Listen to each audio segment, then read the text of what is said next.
Ok, donc on est toujours dans la même mouvance. Donc, pourquoi, selon toi, les gens devraient investir dans la bourse? Je pense que tu as déjà donné quelques éléments de réponse à travers ton histoire. Qu'est-ce qui t'a poussé à venir diversifier les revenus, l'accessibilité aussi? Est-ce qu'il y a d'autres raisons qui devraient pousser les gens à investir en bourse? Il y a beaucoup de raisons.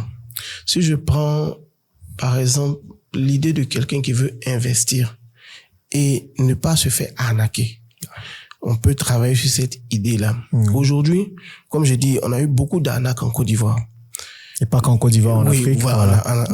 En Afrique même. Donc, il y a des gens aujourd'hui qui ne parlent pas d'investissement. Ils disent, pardon, je vais pas perdre mon argent. C'est ça. Mais il faut dire à ces gens que il existe des entreprises, comme tu l'as compris là, qui lèvent des fonds légalement avec des autorisations et qui sont là, qui payent des gens depuis 26 ans. Il n'y a pas de problème. Donc, comme on est dans un podcast vraiment free, Total Côte d'Ivoire. Moi, je suis actionnaire Total Côte d'Ivoire. J'ai sur le compte des enfants 5000 actions. Ils vont payer les dividendes mardi. C'est 200 francs par action. Ils vont me virer 1 million. Pourquoi moi, je gagne l'argent sur Total Côte d'Ivoire depuis des années dans la paix du Seigneur et les gens se font arnaquer? Parce que ils n'ont pas su que Total vendait des actions.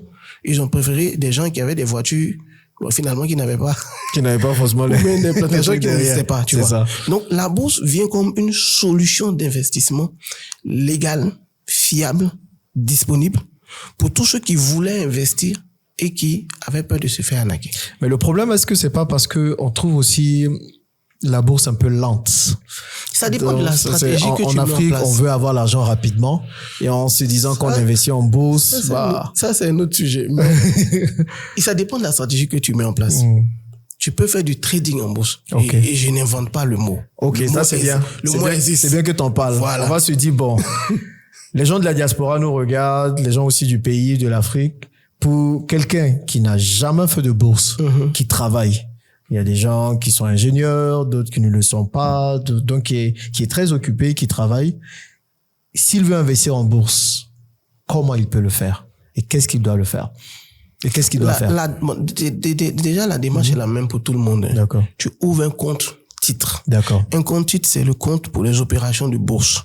En France, aux États-Unis, il y a différents noms. Ici, c'est compte titre. Et il faut aller vers qui pour ouvrir un compte titre? Les structures qui font ça s'appellent SGI. Société de gestion et d'intermédiation. D'accord. Dans les groupes bancaires, vous avez les banques, accessoirement les assurances, et les filiales du marché financier, SGI, et des fois SGO. SGO, c'est ceux qui font les fonds communs de placement.